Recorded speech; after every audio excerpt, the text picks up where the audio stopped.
Capital Sonoro. Ahora.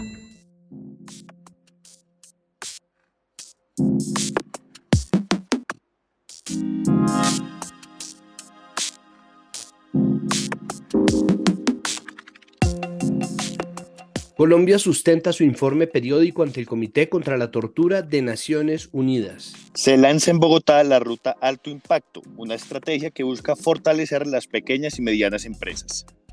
Con 12 votos contra 9 en la Comisión Séptima se aplazó el debate de la reforma a la salud. El DADE Bogotá lanzó el visor geográfico del espacio público en Bogotá. Ahora, un podcast. Hola, soy Santiago Rivas y esto es Ahora un podcast. Y mi nombre es Juan Pablo Conto. Es miércoles 19 de abril de 2023 y estas son las noticias de hoy.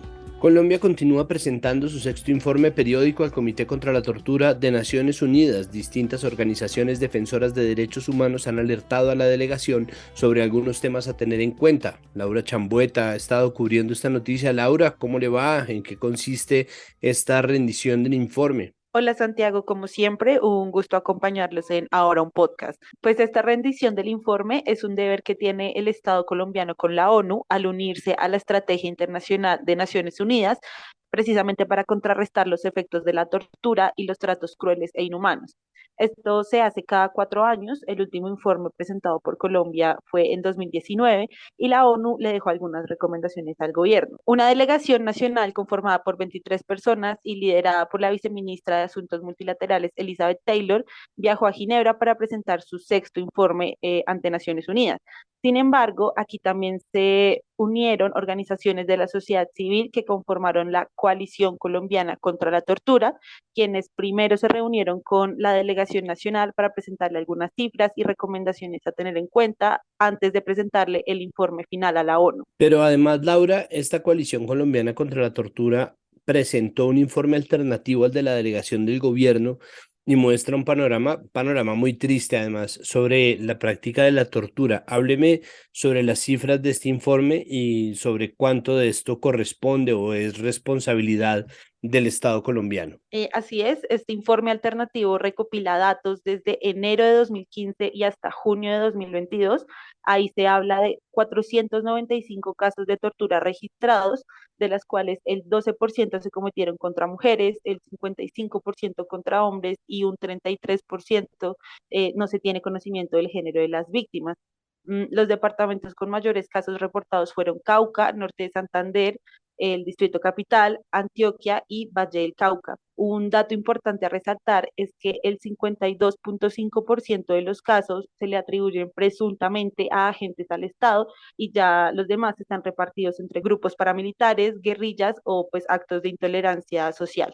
¿De dónde salen estas cifras? ¿Cómo se recopilaron? Bueno, estas cifras provienen del Sistema de Información de la Coalición Colombiana de Juristas, la cual pertenece precisamente a la Coalición Colombiana contra la Tortura. También las cifras provienen de los reportes del Sistema de Información de la campaña Defender la Libertad, un asunto de todos, quienes se han especializado en hablar de temas relacionados con las vulneraciones de derechos en el marco de las protestas sociales. Otras cifras también provienen de derechos de petición a las instituciones o entidades estatales, por lo que la mayoría de los datos que contiene el informe provienen del seguimiento que se le hace desde la sociedad civil. Teniendo en cuenta entonces estos números, ¿cuáles son las exigencias que le hace la Coalición Colombiana contra la Tortura al Estado colombiano? Algunas, como las principales, son precisamente que se le garantice a las víctimas de tortura el acceso a la justicia, así como que se les brinde atención y acompañamiento psicosocial. Otra exigencia está enmarcada en el seguimiento a las detenciones y afectaciones que sufrieron manifestantes durante el paro nacional de 2021. Recordemos que ya este año han salido varios informes de organizaciones defensoras de derechos humanos denunciando hechos de brutalidad policial durante pues este paro. También hay un componente muy fuerte relacionado con el hacinamiento carcelario y las condiciones de detención, ya que en los centros carcelarios, como por ejemplo la Picota, la Modelo o algunas URI, se da lugar a los actos de tortura contra las personas privadas de la libertad. Entonces son una serie de recomendaciones y exigencias bien marcadas que requieren, por supuesto, que haya una voluntad política para que haya reparación y no repetición ante estos casos de tortura. Pues Laura, muchísimas gracias y bueno, nos vemos también en YouTube. Claro que sí, nos vemos en YouTube y hasta luego, Santiago.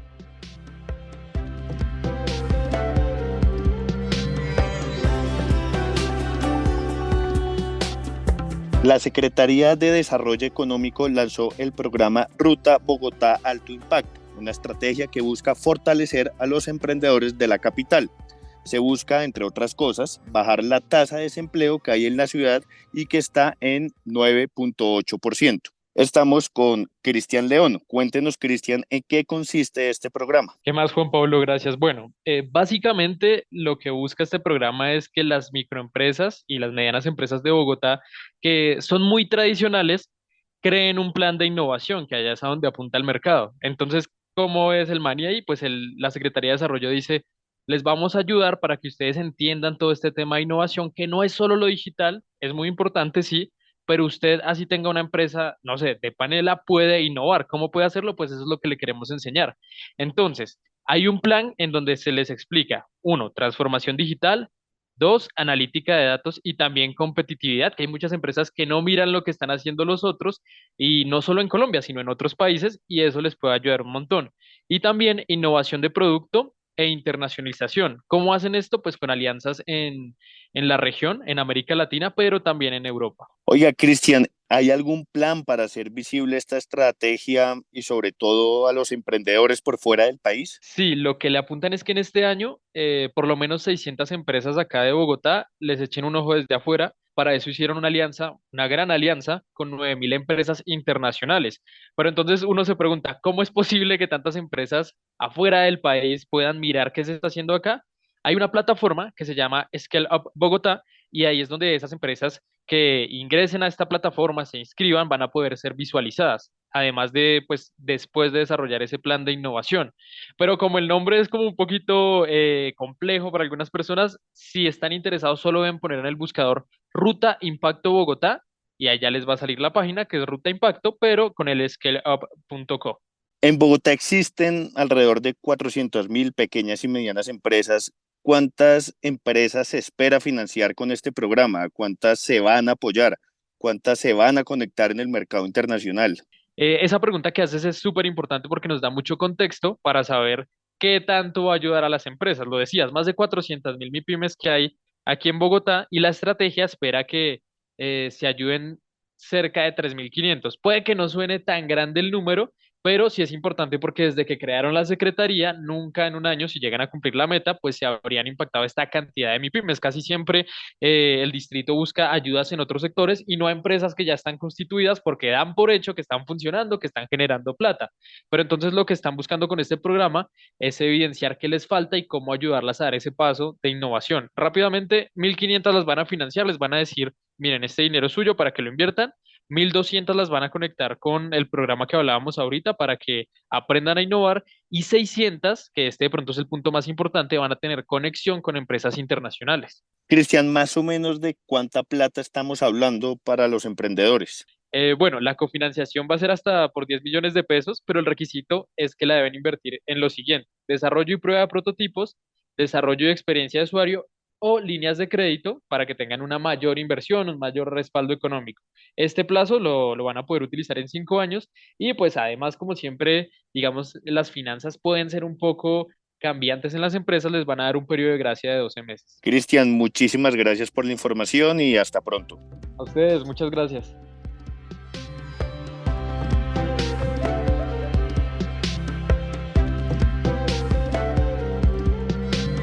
Con 12 votos contra 9 en la Comisión Séptima se aplazó el debate de la reforma a la salud. Otro capítulo en este largo novelón.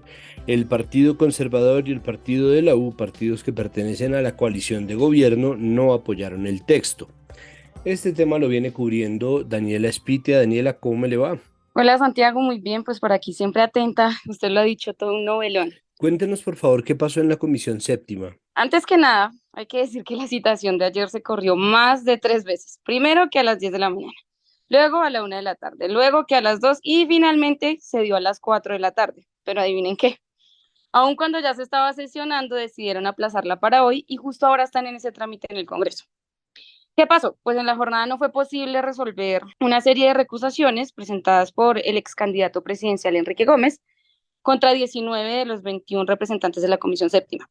Esto por estar afiliados a EPS y a planes de salud, lo que para él significaría que legislarían en su beneficio. Una vez revisadas esas recusaciones, ya fueron negadas por la Comisión de Ética y bueno, es por eso que ya pudieron reanudar el debate ahorita. De hecho, hace unos minutos fue negada la proposición de archivo y pues sigue vivo el proyecto. El debate por la reforma a la salud es, creo que la prueba más dura de tensión entre los gobiernos y los partidos de fuerzas tradicionales que entraron en la coalición de gobierno. ¿Qué fue lo que dijeron el partido de la U y el conservador? ¿Cómo así que se bajaron de la reforma? ¿Qué pasa ahí? Tal cual, así es. Recordemos que la postura de estos dos partidos ha sido controversial. Primero decían que sí, luego que no, luego que el Partido Liberal tampoco, y así ha sido el tema durante estas últimas semanas, un vaivén de contradicciones. Recordemos que manifestaban apoyar el proyecto siempre y cuando se cumplieran con una serie de modificaciones que pedían el articulado. Pero finalmente ya Dilian Francisca Toro, que es la presidenta del partido de la U, y Efraín Cepeda, por parte del conservador, dijeron que reafirmaban retirarse porque definitivamente no veían acogidas la totalidad de las propuestas que le hicieron al gobierno, que en las últimas semanas, recordemos, eran 133. Uno de los puntos más llamativos de lo que pasó anoche es que la primera dama, Verónica Alcocer, llegó a la sesión de la Comisión Séptima en plena discusión. ¿Qué pasó ahí? Bueno, pues luego del accidentado primer debate que quedó aplazado para hoy, como les contaba, el gobierno citó a un encuentro de última hora a miembros de los partidos de la alianza y aunque la discusión se suspendió, esta siguió a puerta cerrada con miembros como el ministro del Interior, la ministra de Trabajo y pues por supuesto la ministra de Salud, Carolina Corcho. Pero a ellos se sumó sorpresivamente la primera dama, Verónica Alcocer, ya lo decías tú. Y bueno, básicamente a este hecho se suman voces de representantes de la oposición que cuestionan la intromisión indebida de la primera dama en los asuntos legislativos del Congreso. Se preguntaban básicamente qué hacía ahí. Sí, eso fue más o menos la pregunta recurrente también pues, en redes sociales y me imagino yo que en mesas del comedor de toda Colombia.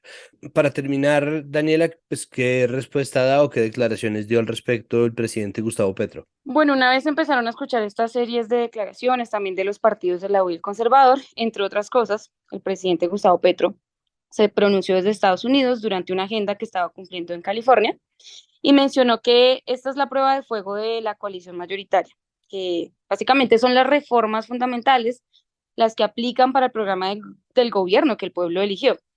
Él hizo énfasis en que hay unos ejes fundamentales sin los cuales la reforma no tendría sentido. Entre esos, que el dinero público se maneje públicamente, valga la redundancia, dicho por palabras de él, y que deje de ser el escenario de robos y de crisis hospitalaria. Bueno, pues Daniela, seguiremos aquí pendientes de qué pasa con la reforma a la salud y su paso por el Congreso. Muchísimas gracias. Gracias a usted, Santiago, siempre es un gusto acompañarlos.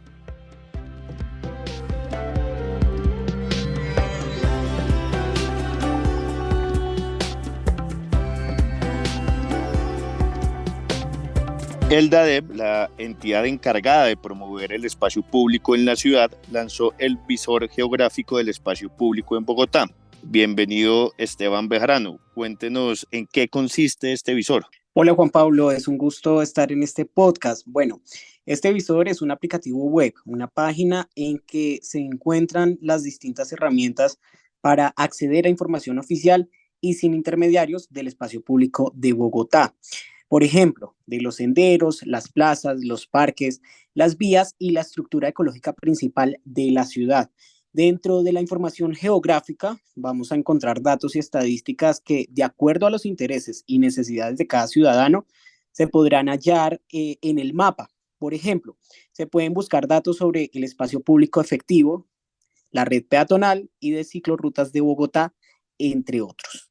Ok, Esteban, si lo aterrizamos un poco más, para uno como habitante de la ciudad, ¿cómo le puede facilitar la vida esta herramienta? Va a resolver distintas dudas porque, por ejemplo, en materia de construcción y ocupación del espacio público, muchos ciudadanos no saben dónde pueden construir y si pueden construir y de qué manera lo pueden hacer. Entonces, esto le permite al ciudadano tener el censo del espacio público para precisamente conocer los espacios que se pueden utilizar. También si es niño, si es una persona adulta o tiene limitaciones en su movilidad, el geoportal le va a permitir conocer los sitios, las rutas y demás espacios para potenciar sus desplazamientos. El visor también permite medir distancias, calcular áreas, generar composiciones gráficas e imprimirlas para poder tener un acceso más fácil a estos datos. Y Esteban, ¿dónde la podemos encontrar? ¿Cómo acceder a esta herramienta? El visor geográfico se puede buscar a través de la página web del dadep.gov.co.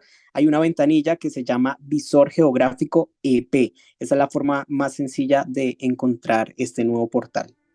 Esteban, muchísimas gracias. Con todo el gusto, Juan Pablo. Y no se vaya sin saber que el Teatro Petra está presentando Historia de una oveja, una obra que narra el desplazamiento y el despojo desde el punto de vista de una oveja.